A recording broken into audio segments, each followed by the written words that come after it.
Hello students, welcome to the Pole Science class of class 9, and today we'll start with a new topic, that is making of the Indian Constitution, and that's from chapter number 3, Constitutional Design.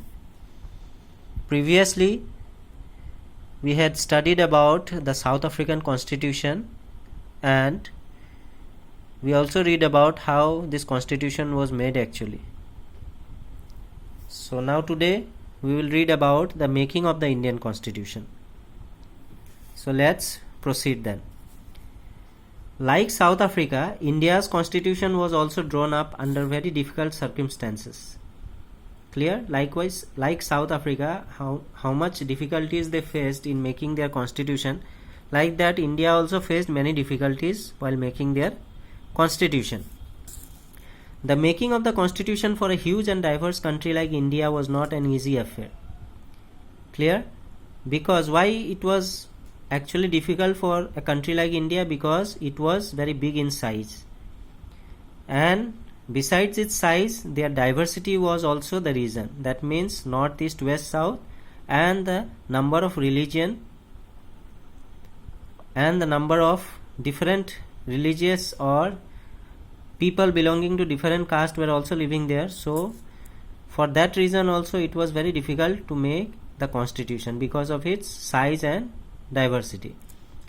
At that time, the people of India were emerging from the status of subjects to that of citizens, and at the same time when the constitution was being prepared to made, then India also gained its independence, and the citizens of India were preparing to be called themselves as the citizen of that country. So this was also going on along with the preparation of constitution. The country was born through a partition on the basis of religious differences. This was a traumatic experience for the people of India and Pakistan. So India gained independence on 15th August 1947. Before that, India and Pakistan was not there. A large country was present which was known as India. Then finally it was decided that India will be divided on the basis of religion. Clear? The majority of Muslims will form Pakistan and the majority of Hindus will form India. This was decided, and after that India and Pakistan was created. Pakistan was created on 14th August 1947, and India was created one day after the creation of Pakistan, that is 15th August 1947. Clear? At least 10 lakh people were killed on both sides of the border in partition related violence.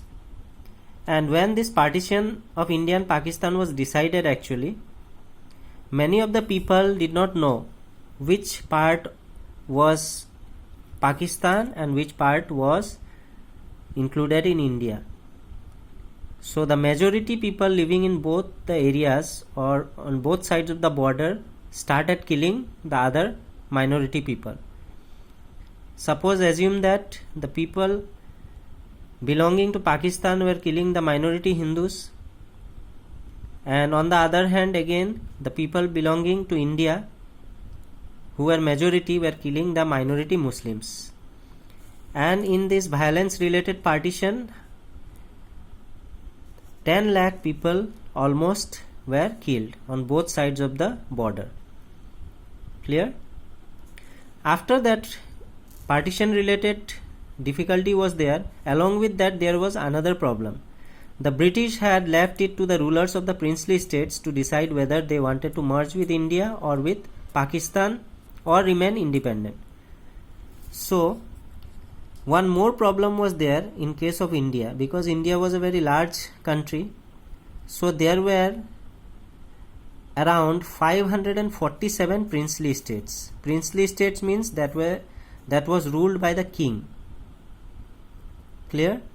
So after the British left India, they had left choice to the princely state, that this princely state ruled by the king, the British did not force these princely states to be with India or with Pakistan. They had given them three choices actually. The Britishers given the princely state three choices, and these three choices were what? Number one was they can merge with India, that means they can come with and join India, or secondly they can join Pakistan, and the third option was also there, that if they don't want to join India or Pakistan, they can remain independent. Clear? So this was the another problem, because if suppose these princely states are either in India or Pakistan, then what will happen? If it is in India, if India is preparing a constitution, if this princely state does not come under India, then what will happen? This constitution will meant for only India and not this princely state. So first of all, before making the constitution, it was necessary that these princely states ruled by the king should come and migrate with India or merge with India. Then only India will be called as one and the constitution will be applicable for every states present in India. So this was the another problem. So there were two problems actually. This violence related problem was there, along with that the problem of princely states was also there. So the merger of these princely states was a difficult and uncertain task, and as we know that why it was actually a very difficult task, because the number of princely states in India was around 547. For that reason it was very difficult to go one by one and to convince them that you come with us or you merge with India.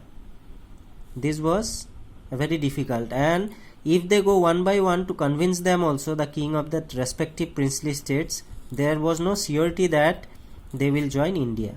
So it was difficult as well as uncertain task. When the constitution was being written, the future of the country did not look as secure as it does today. So after that, when these princely states came and merged with India, after that the constitution was written, or the constitution was started to be written. Then the future of the country did not look as secure as it does today.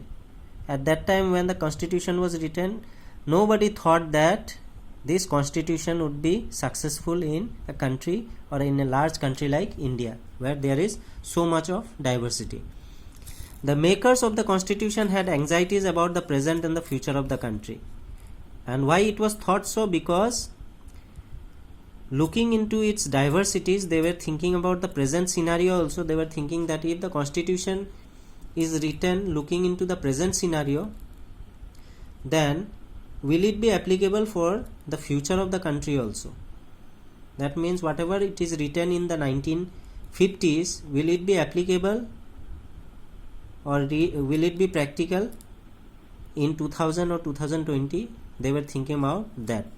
They were thinking about the present also, and they were thinking about the future also. Clear? Now, the path to constitution. How was the constitution was actually made?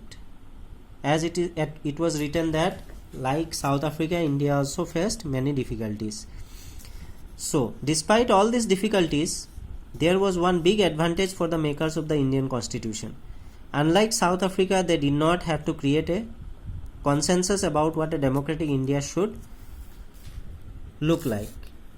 One advantage was also there, as it is mentioned in the textbook, that like South Africa, what was the problem in South Africa? There were diversified groups and they had to do lots of discussion regarding the rights, protection of rights of the black also and the white minorities also. So, but in India this was not a case when we talk about India. So this was one of the biggest advantage in making the Indian constitution. Much of this consensus had evolved during the freedom struggle. Our national movement was not merely a struggle against a foreign rule.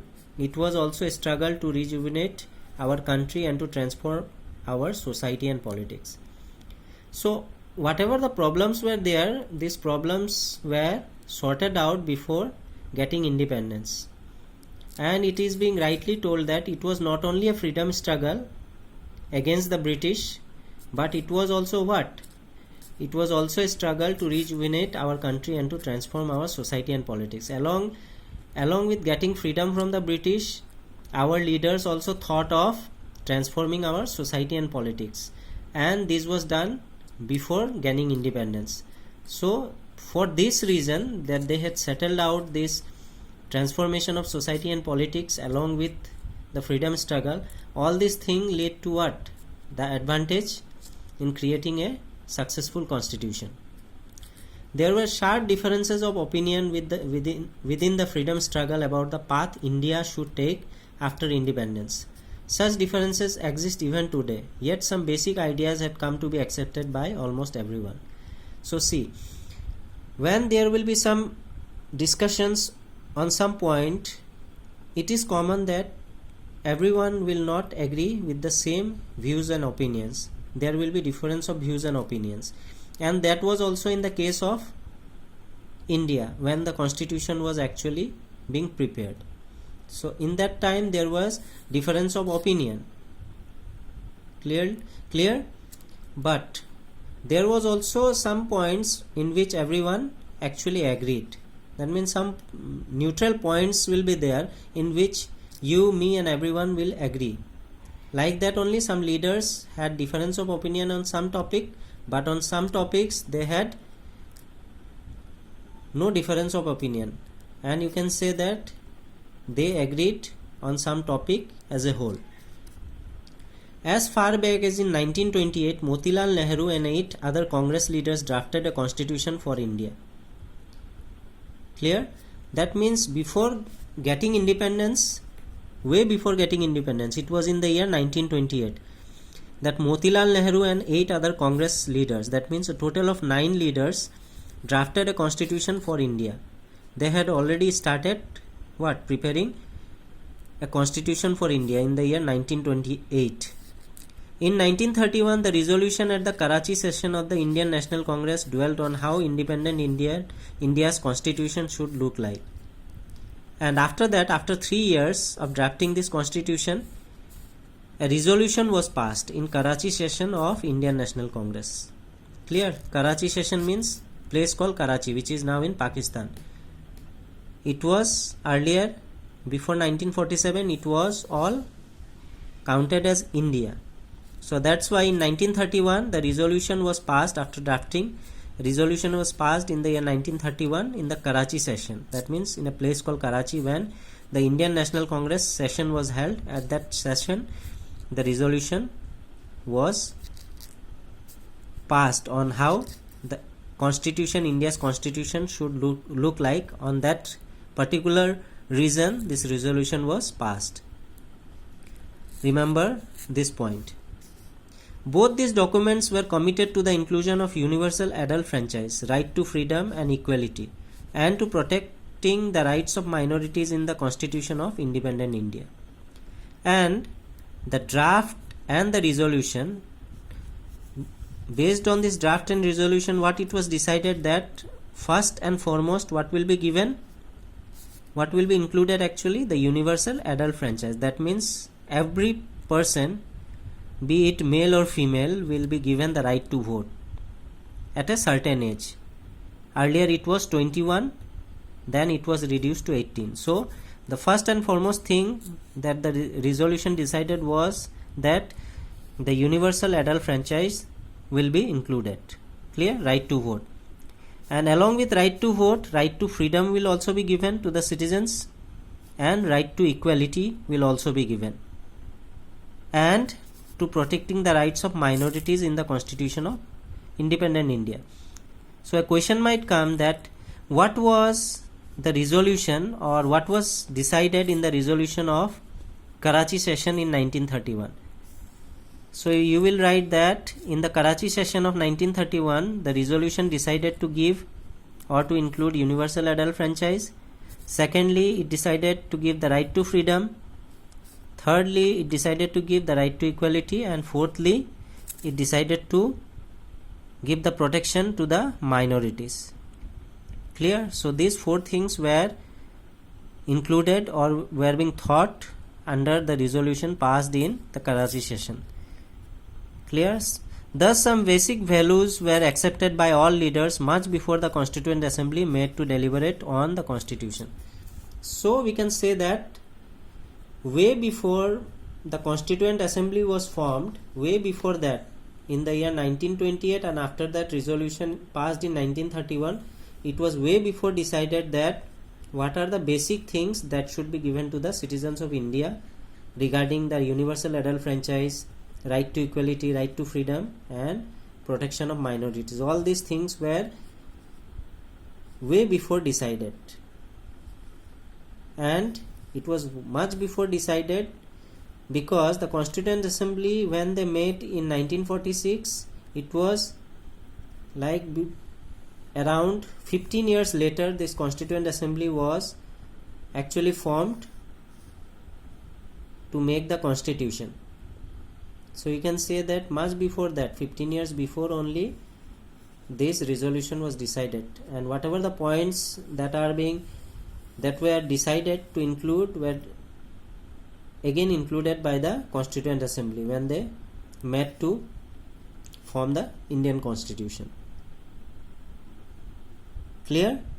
So with this I will wind up today's topic, and I hope that whatever the points today we read about the making of Indian Constitution, starting from the partition, princely states, what were the problems actually, and what was the advantage of the Indian Constitution, and we also read about the 1928 Congress, how the Congress drafted the Constitution and the resolution was passed in the Karachi session. We all read about this, and I hope that each and every point that we discussed today is very much now clear to you. And with this I will wind up today's topic. Thank you.